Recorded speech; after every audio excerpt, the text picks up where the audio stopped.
사직동교회는 프로야구 롯데팀 사직 야구장, 그 마을에 야구장 옆에 있는 예배당입니다. 오늘 또 신재철 목사님을 통하여 여러분이 계시는 이곳을 방문하게 되고, 또 황장로님을 위시하여 여러분들하고 이 아침 예배를 드리면서 함께 하나님 말씀을 묵상하게 되어서 정말 기쁘게 생각합니다. 저는 만 70에 은퇴한 지가 5년이 지났습니다. 그렇게 안 보이죠? 네. 이해하신 분은 마음이 착한 분들이. 아멘. 제가 간혹 초청받아 가면은 예배 마치고 인사할 때 성도들이 목사님 은퇴하신 거 맞습니까? 이렇게 물어보는 분들이 들어 있습니다. 하나님 은혜로 건강하게 즐겁게 또 좀 자유롭게 은퇴를 했기 때문에 이렇게 여기 저희를 방문하고 있습니다. 오늘 읽은 본문 말씀에서 가장 우리가 주목할 말씀은 그 8절 끝에 보면은 저렇게 큰 나라가 어디 있느냐. 제가 신명기를 묵상하는 중에 어느 해 이 구절에, 이 표현에 제 눈이 또 제 마음이 집중이 되었습니다. 그래서 오늘 그 제목 그대로 저렇게 큰 나라가 어디 있느냐, 이 주제로 할 말씀을 좀 묵상하려고 합니다. 자, 오늘 주제 제목을 같이 한번 다시 읽어보실까요? 시작. 저렇게 큰 나라가 어디 있느냐. 저렇게 큰 나라가 어디 있느냐. 우리나라가, 저 질문하겠습니다. 우리나라가 큰 나라입니까? 작은 나라입니까? 큰 나라예요.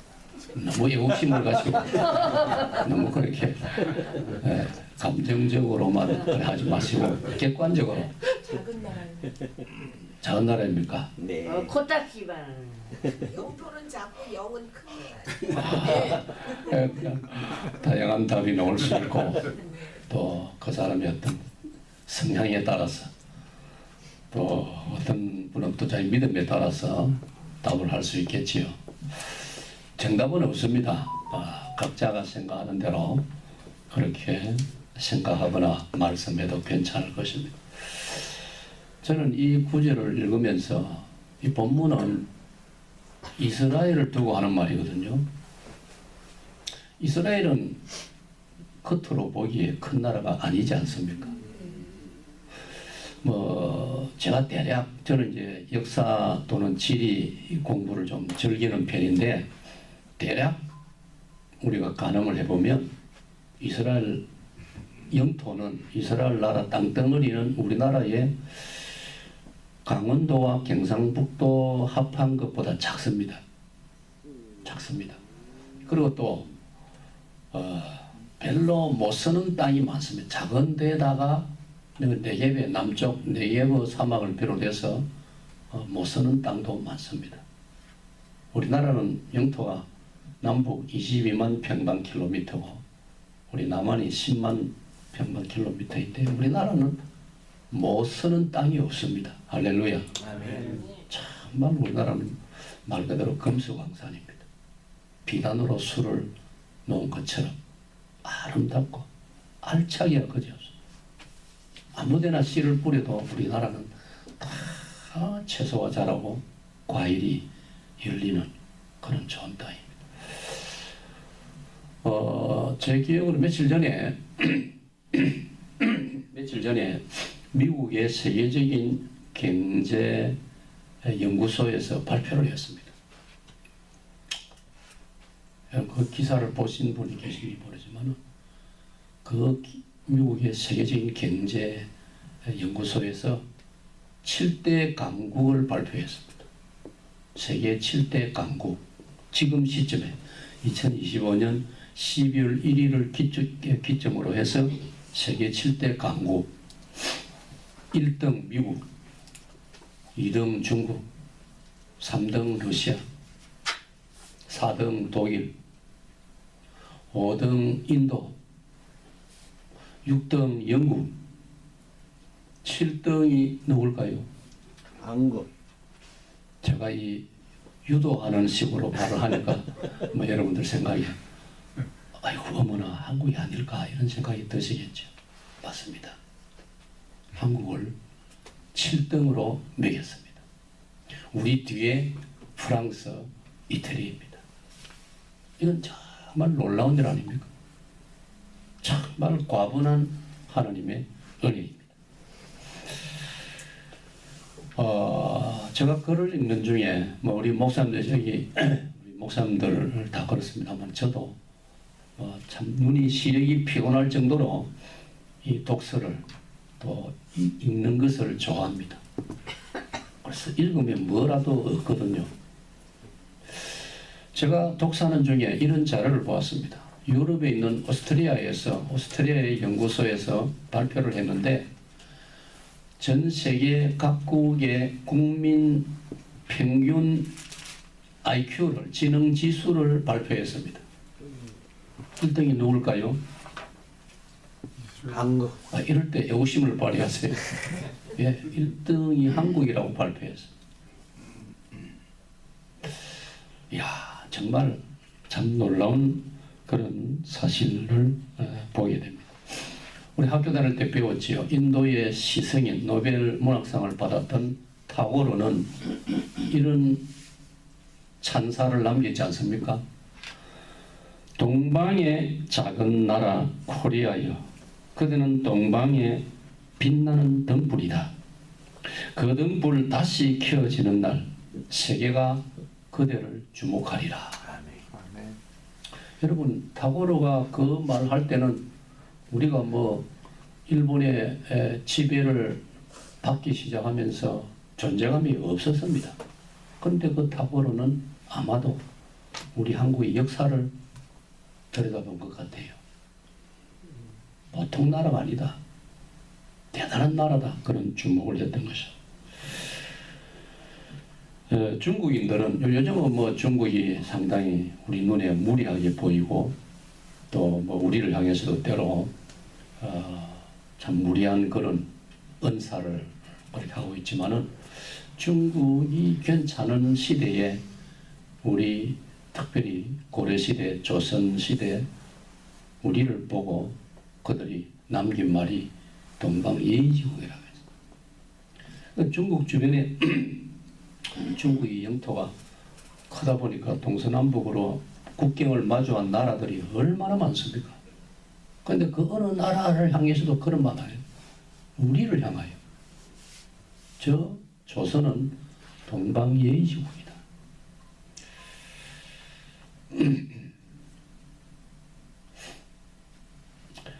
저는 군 복무를 강원도 철원에서 줄곧 했습니다. 저는 군종장교 출신입니다. 군무 예비역 소령인데 그 철원의 휴전선에서 북녘 땅을 바라보면서 많은 생각을 했습니다. 만 3년을 근무를 했는데 북녘 땅을 철조망 너머로 또 때로는 DMZ 안으로 들어가가지고 우리 여반에는 휴전선 DMZ 구분하십니까? 여반은 잘 모르지요. 휴전선이 있고 그걸 GOP라 하고 그 GOP 안에 2km까지는 우리가 책임을 지고 저쪽 2km는 북한이 책임집니다. 그 안을 비무장지대라고 부릅니다. 그게 영어로 DMZ라고 하는데 거기도 들어갔습니다. 거기도 우리 병사들이 들어가서 나라를 지키기 때문에 잘려진 한반도를 생각하면서 불쌍하고 가난한 북한 동포들을 생각하면서 그때 제가 근무할 때만 해도 우리는 어느 곳이라도 이 GMC 트럭이 물자를 싣고 병사들 먹이는 부식 식량을 싣고 다 휴전선 어디라도 올라다녔습니다. 제가 망원경 가지고 그 중대장 소대장의 이제 권유로 북한 쪽을 보니까 북한은 소달구지로 구루마로 물자를 운반하고 있었습니다. 이게 벌써 그때 거의 70년대인데 벌써 그때 결과는 벌써 결정이 난 것입니다. 아까 여러분이 말씀드렸는데 이 작은 영토, 작은 국토 여기도 반으로 잘려 있는데 이 허리가 이어지고 우리 젊은이들이 압록강 두만강으로 올라가서 군복무를 하게 되는 온전한 한반도, 온전한 대한민국 그리 돼야 우리가 큰 나라 반열에 좀 들어갈 수 있지 않을까 그런 소원을 그런 희망을 그런 꿈을 사실 저는 그때부터 마음속에 늘 새겨왔습니다. 그러다 보니 그래서 그런지 이 신명기에서 이 단어를 제가 발견했을 때 눈이 확 뜨였습니다. 이스라엘 주변 나라들이 이스라엘을 지켜보면서 한 말입니다. 여러분 신명기가 기록될 때는 아직까지 이스라엘이 가나안 약속의 땅, 언약의 땅 가나안에 도착을 못했습니다. 곧 도착하기 직전입니다. 군이 쉽게 말하면 영토도 없고 왕도 없고 국가의 체제가 갖추어져 있지 않음에도 불구하고 이스라엘 주변 나라들이 출애굽해서 광야를 통과해서 약속의 땅 가나안 땅 오늘의 이스라엘 땅으로 가고 있는 그 과정 중에 일어나는 많은 일들 뭐 예를 들면 이집트에서 10가지 재앙 홍해를 건너는 대사건 낮에는 구름기둥 밤에는 불기둥 농사 짓지 않고 길쌈도 하지 않는데 하나님께서 그들을 먹이시고 입히시는 만나와 외철하기로 40년을 걸어가는데 신발이 헤어지지 않은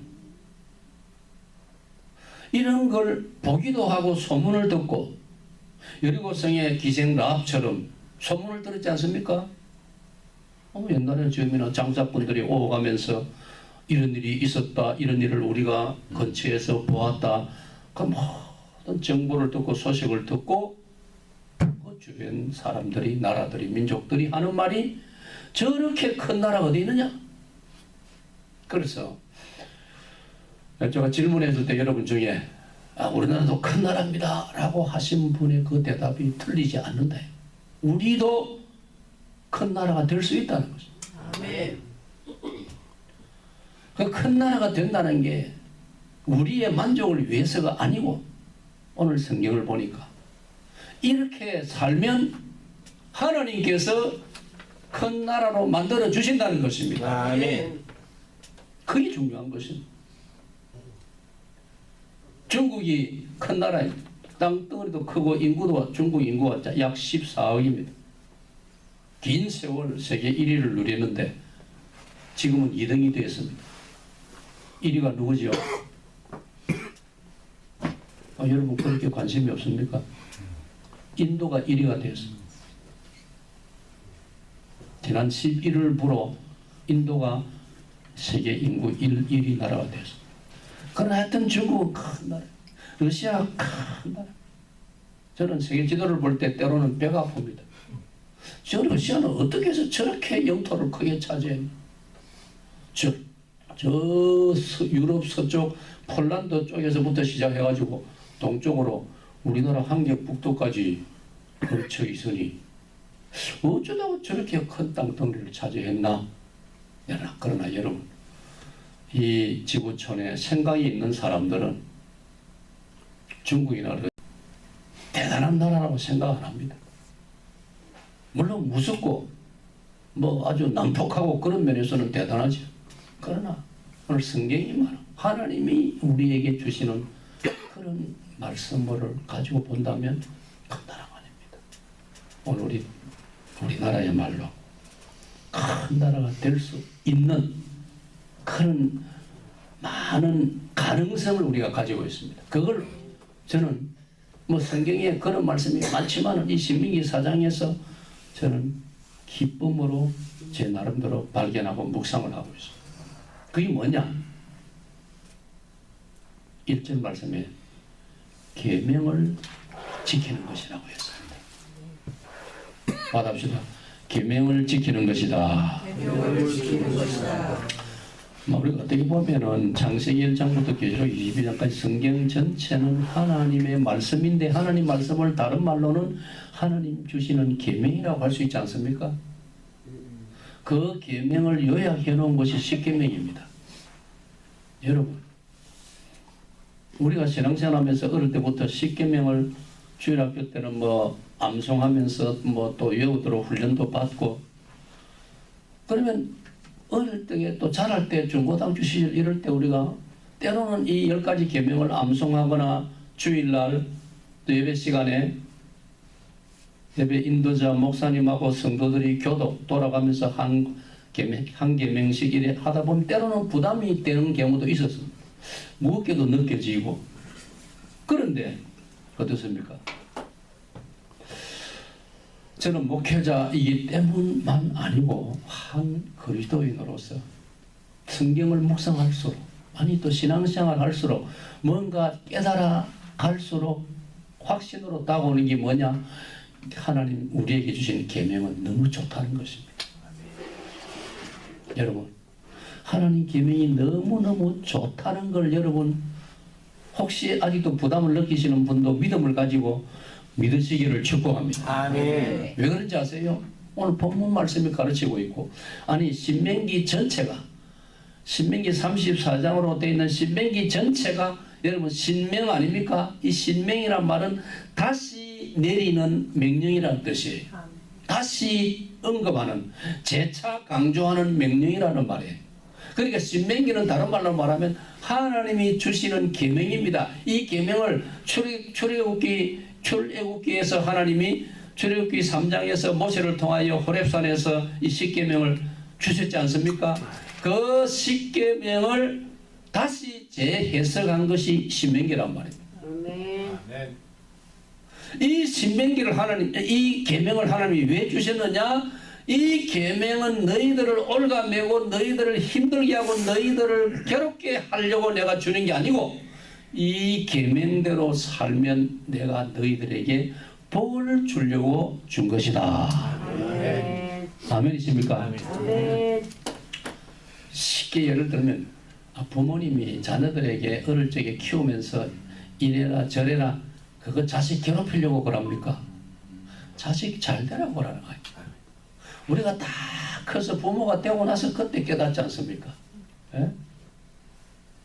저는 부모님 생각하면 딱 한 가지가 늘 염두에 두고 생각이 나고 제 아이들에게도 가르칩니다. 자라면서 저희 어머님이 제일 자주 말씀하신 게 알아서 합니다 라는 소리 좀 하지 마라. 우리가 어릴 때 어머님이 뭐 같은 말씀 2번 되풀이하면 우리 뭐랍니까? 알아서 합니다. 더 말씀하지 마세요. 그 말 아닙니까? 그러면서 저희 어머님이 하시는 말씀 뭔지 아세요? 그 다음에 내가 알아서 합니다 하면 우리 경상도, 저는 이렇게 부산 사람인데 경상도 말로 이렇게 알아서 하기는 개 코로 알아서 해. 부모님 지켜보니까 알아서 안 하더라. 알아서 못 하더라. 아, 그게요. 세월이 지나고 얼마나 가슴에 와 닿는지. 그러므로 부모님 말씀을 무조건 이해해야 되는 거예요. 왜? 부모님 말씀은 모두 나를 위한 것입니다. 이걸 다시 적용하면 하나님의 계명은 우리가 버릴 것이 하나도 없고 하나님 계명은 다 좋은 것인 줄로 믿으시기를 바랍니다. 아멘. 그래서 요한 1서 5장 3절을 보면 하나님의 계명은 무거운 것이 아니로다. 아멘. 저는 그 말씀에 늘 은혜를 받습니다. 하나님 말씀은 무거운 게 아닙니다. 10가지 계명 그거 뭐 너무 힘든 거 아닙니다. 주일 성수 11조 힘든 거 아닙니다. 믿음으로 하나님의 말씀에 순종해서 주일을 지키고 순종해서 11조를 드리고 계명을 지키면요 할수록 너무 좋고 너무 즐겁고 너무 마음에 평강이 넘친다는 걸 믿으시기를 바랍니다. 아멘. 하나님 우리를 고생시키고 애먹이려고 계명을 주시고 성경을 주시고 율법을 주셨을까요? 전혀 그렇지 않습니다. 마태오 11장 29절 내게 오너라 내가 너희를 쉬게 하리라. 예수님 우리를 쉬게 하시고 안식을 주시고 평강을 주시는 예수님인 줄로 믿습니다. 아멘. 내 짐은 가볍다. 내 멍에는 쉽다. 아멘. 힘들어 보이고 좀 어려워 보이지만은 믿음을 가지고 딱 부닥쳐 나가면 감당할 수 있고 의외로 내가 생각한 보다 훨씬 더 거기에 기쁨이 있고 즐거움이 있고 만족이 있고 평강이 있는 줄로 믿습니다. 아멘. 할렐루야. 아멘. 그러므로 오늘 여기 참석하신 여러분들 남은 세월 우리 살아갈 때 하나님 계명을 즐거워하시기를 축원합니다. 아멘. 시편 1편의 말씀처럼 복 있는 사람은 그 율법을 주야로 묵상하며 즐거워하는 자로다. 할렐루야. 아멘. 그 다음에 또 한 가지 더 보면은 2절에 뭐라고 되어 있습니까? 하나님 말씀을 계명을 가감하지 말아라. 가감하지 말아라. 받아봅시다. 가감하지 말자. 가감하지 말자. 말자. 더하지도 말고 빼지도 말아라. 우리가 어릴 때 교회에서 배우고 또 우리가 신앙을 공부할 때 늘 하나님 말씀은 1.1핵도 틀린 것이 없다. 하나님 말씀은 완전한 말씀이다. 아멘. 아멘. 오늘 이 세상은 마귀는 사람들을 충동시켜서 하나님으로부터 멀어지게 하려고 기독교인들 가운데에도 하나님 말씀에서 멀어지게 하려고 마귀는 이 세상을 혼란시키고 충동 고린도서를 읽으면 사람들에게 혼미한 심령을 주어가지고 사람들 하여금 우리말로 뭐 헷갈리게 만드는 엉뚱한 생각을 그 한 예가 예를 듭니다. 동성애. 동성애는 있을 수 없는 일 아닙니까 여러분? 아니 하나님께서 아담과 하와 남자 여자를 만들어서 창세기 2장에서 결혼시켰습니다. 남자와 여자를 만드시고 남자와 여자로 결혼시켜서 가정을 이루게 하시고 자녀를 낳게 만들었습니다. 여러분 여기에 더 이상 무슨 사족이 필요합니까? 무슨 다른 말이 필요합니까? 근데 보세요. 사탄은 인간들을 충동시켜 가지고 하나님 말씀에 불필요 없는 걸 더 보태기도 하고 하나님 말씀에 버젓이 있는 걸 빼기도 하고 그 중에 대표적인 것이 이 시대의 동성애 이야기입니다. 심각합니다 지금. 자꾸 이대로 나가면요 젊은이들 다음 세대들은 동성애에 대해서 죄책감 전혀 안 가지게 됩니다. 그럼 어떻게 될까요? 그러면 하나님의 심판의 날이 오는 거지. 왜 그런지 아세요? 창세기 19장 소돔 고모라가 왜 망했습니까? 창세기 19장 자세히 읽어보세요. 동성애 때문에 소돔 고모라가 망했습니다. 천사가 아름다운 남자의 모양으로 롯의 집을 찾아왔는데 그 순간 소돔의 남자들이 그 장면을 보았단 말이에요. 잘생긴 남자들. 소돔 고모라 성에 동성애하는 남자들이 롯의 집으로 찾아와서 대문을 부수고 들어왔지 않습니까? 방금 너희 집에 들어온 그 잘생긴 남자들 내놓아라. 우리가 상관하리라. 상관이란 말이 동성애하리라. 그래서 여러분 영어 사전에 소돔을 찾아보세요. 소돔 해석에 동성애주의라고 되어 있어요. 소도마이트, 동성애주의자들. 다른 해석 없어요. 영어 사전에 그대로 되어 있어요. 망했어. 로마서 1장 27절 28절에 보면 거기에 인간의 대표적인 죄를 열거하면서 남자가 남자로 더불어 여자와 여자로 더불어 부끄러운 일을 행하고 그 일을 행하는 자를 옳다 하느니라. 이들 위에 하나님의 진노가 머물러 있느니라. 여러분 우리 대한민국이 지구촌의 문나라로부터 인정받고 존경받는 나라가 되는 길은 우리가 뭐 옛날 고구려 땅을 회복하자 그래가지고 큰 나라 되는 게 아니고 하나님 계명대로 살고 하나님 말씀 받은 걸 그대로 가감하지 말고 그대로 받합시다. 말씀 그대로. 말씀 그대로. 그 다음에 우리가 그렇게 배우고 가르치지 않습니까? 제2의 하나님 주신 기준이 있습니다. 그게 우리 양심입니다. 착한 양심. 착한 양심을 가지면 어느 정도로 하나님의 뜻을 분별할 수 있습니다. 뭐 사람들은 그 양심을 스스로 묵살하는 거예요. 양심을 외면하는 거예요. 그러니까 온갖 죄악들이 난무하게 되는 거예요.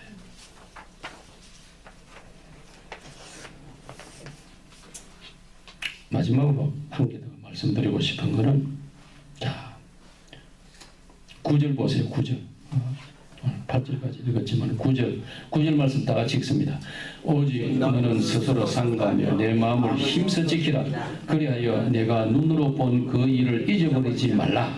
네가 생존하는 날 동안 그 일들이 내 마음에서 떠나지 않도록 조심하라. 너는 그 일들을 네 아들들과 네 손자들에게 알게 하라. 자, 마지막 세 번째로 여러분에게 드리고 싶은, 강조하고 싶은 것은, 나로서 믿음이 끝나면 안 됩니다. 보세요. 9절 말씀이에요. 네 아들들과 네 손자들에게까지 이 하나님 여호와 신앙을, 우리 신약의 표현으로 말하면 예수 믿음을 네 아들과 네 손자들에게까지 정확하게 알게 하라. 할렐루야. 아멘. 죄송합니다. 오늘 여러분의 가정은 어떻습니까? 여러분의 자녀들의 신앙 상태는 어떻습니까? 여러분의 손자들의 신앙 상태는 어떻습니까? 세상에서 흔히 하는 말로 성공하고 출세하는 게 여러분들의 우선순위 1번입니까? 여러분의 자녀가, 여러분의 손자들이. 인지상정이란 말이 있습니다. 우리 기독교 신자도 이 땅에 사니까 가능하면 최선을 다해서 우리 자녀들이 성공하고 우리 손자들이 성공하고, 흔히 하는 말로 실력을 갖춰가지고 유명인사도 되고 좋지요.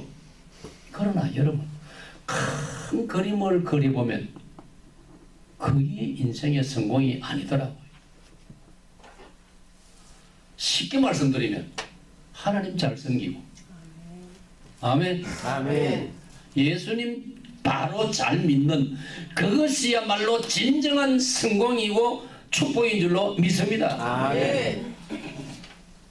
제가 성경을 묵상하다가 이걸 뭐 여러분도 발견하셨겠죠.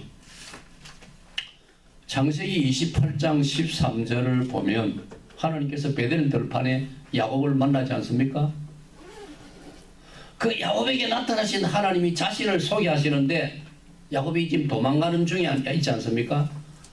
나타나셔가지고 자신을 소개하실 때, 얘야, 나는 네 조부 아브라함과 네 아버지 이삭과 너의 하나님이다. 할렐루야. 아멘. 창세기 48장을 읽으면 창세기 48장에 야곱이 세상 떠나면서 요셉을 불러가지고 유언을 남깁니다. 그때도 야곱이 베델 들판에서 만났던 그 하나님을 생각하면서 요셉에게 이릅니다. 유언을 합니다. 나의 하나님, 즉 내 조부 아브라함과 내 아버지 이삭과 나의 하나님 여호와께서 너와 네 아들들 내 손자 므낫세와 에브라임을 축복해 주실 것이다. 할렐루야. 아멘. 여러분, 구약 성경은 끝없이 하나님을 우리에게 소개하시는데 아브라함과 이삭과 야곱의 하나님으로 소개하고 있습니다. 아멘. 여러분이 하나님으로 끝나면 안 된다. 아멘. 이게 지금 오늘 한국 교회의 큰 과제입니다. 우리의 자녀들, 우리의 손자들 때 믿음이 희미해지는 가정들이 지금 의외로 많습니다. 큰 걱정입니다. 제가 이 고백하고 마치겠습니다. 저는 아들, 딸이 있고 손자가 둘 있습니다. 여러분과 마찬가지로 저도 부모로서는 제 아들, 딸이 물론 신앙생활도 잘하고 공부도 잘하고 이 사회에서 그래도 좀 자기 분야 두각을 나타내고 그런 바람이 있었습니다. 그래서 좀 그렇게 몰아쳤습니다. 물론 저는 목회자로서 지킬 건 지켜, 절대로 주일은 공부하지 않는다. 주일 하나님 잘 섬겨야 하나님이 복을 주신다. 지혜를 주신다. 그렇게 가르치면서 하여튼 몰아붙였습니다. 근데 여러분 세월이 지나가지고 제 마음에 성경을 통해 확실히 정리가 되는 게 뭐냐. 자녀들과 손주들의 진정한 성공과 행복은 세상적으로 우리가 가진 그런 가치관이 아니고 하나님 잘 섬기고 신앙생활 잘하는 것이 최고라는 저는 가치관을 확실히 하고 있습니다. 할렐루야. 그래서 손자에 대해 손자가 둘인데 손자에 대해서는 제가 왜 그래 너그러운지 몰라요. 아들 딸에게는 그렇게 쪼아붙였는데 손자 둘에 대해서는 한없이 너그럽습니다. 손자 둘 보고는 공부 열심히 하라. 제가 자기 아빠 엄마를 통해서는 손자 직접 말 한번 해본 적 없습니다. 손자들을 향해서는 항상 신앙생활 잘해라. 예수님 잘 믿어라. 이게 최고 축복이다. 이것만 가르치고 있습니다. 할렐루야. 네. 이렇게 우리 살았어. 우리부터 그렇게 살 때 하나님께서 이 땅을 긍휼히 보시사 우리 한국교회를 우리 대한민국을 진정 큰 나라로 만들어 주실 줄로 믿습니다. 아멘. 아멘. 아멘.